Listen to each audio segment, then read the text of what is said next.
Bonjour à tous et merci de suivre Ancré Bambou, c'est un réel plaisir de vous avoir sur ma chaîne. Il y en a un qui me demande déjà la signification, je vous l'ai déjà dit, c'est une métaphore, mais je vous donnerai toutes les significations très bientôt. Je profite pour faire un coucou à tous ceux qui me suivent en fait sur Facebook.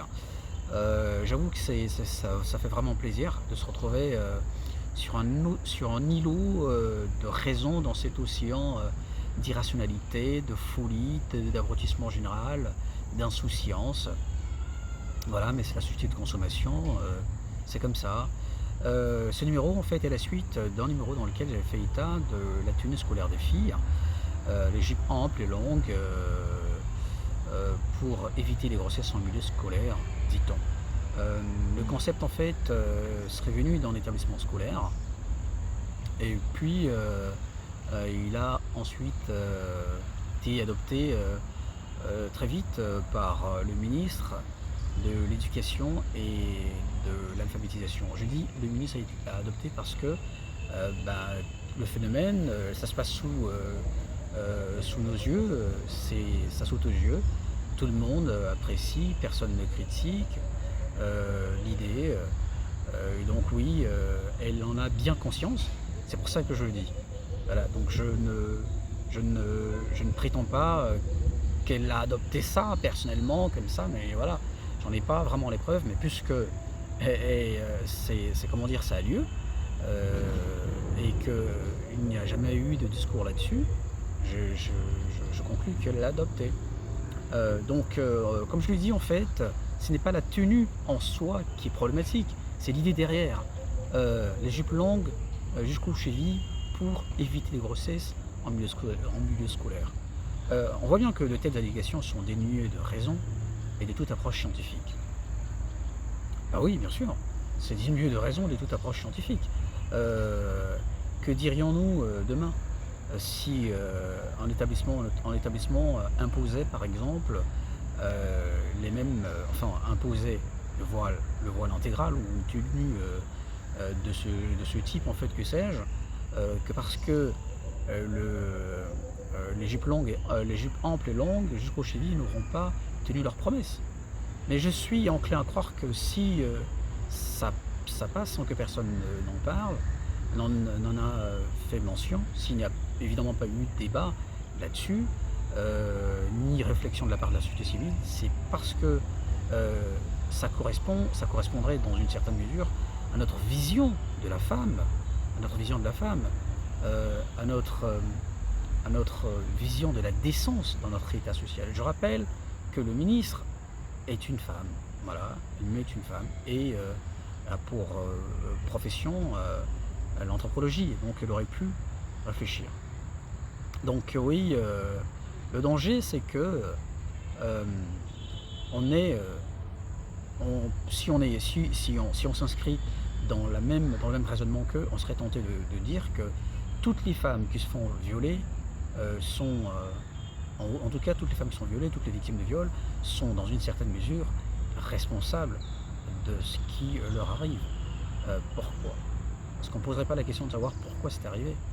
Bien sûr, le raisonnement est comment était-elle habillée? Bien sûr, elle est habillée en pute, elle a eu ce qu'elle méritait.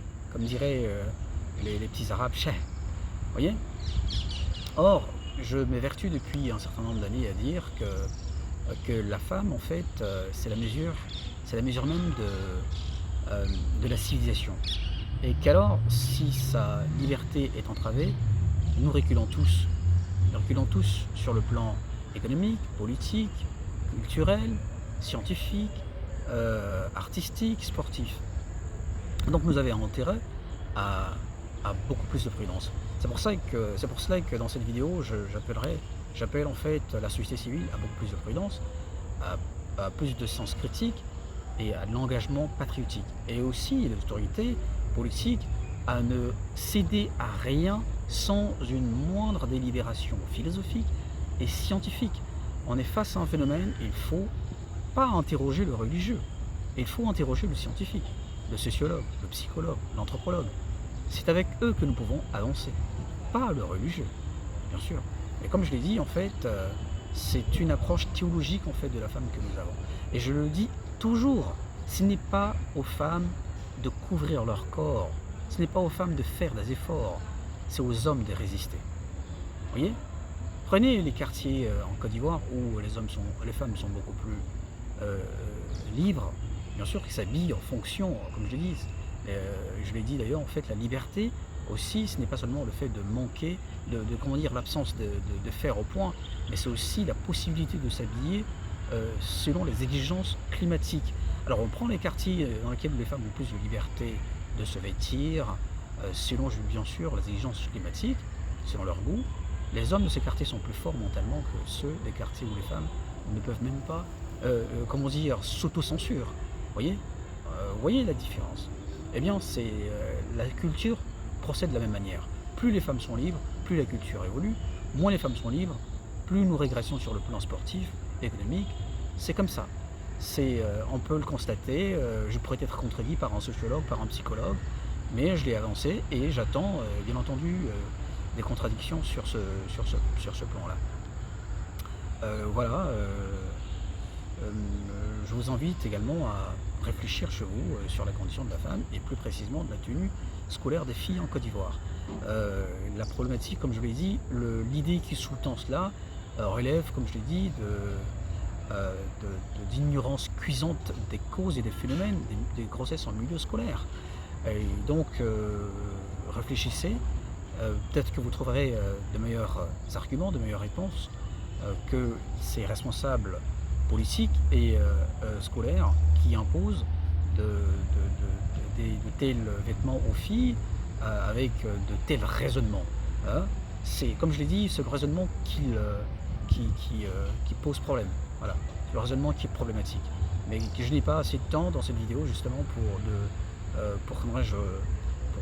étaler toute l'absurdité de cette pensée-là, de ce raisonnement, de cette approche.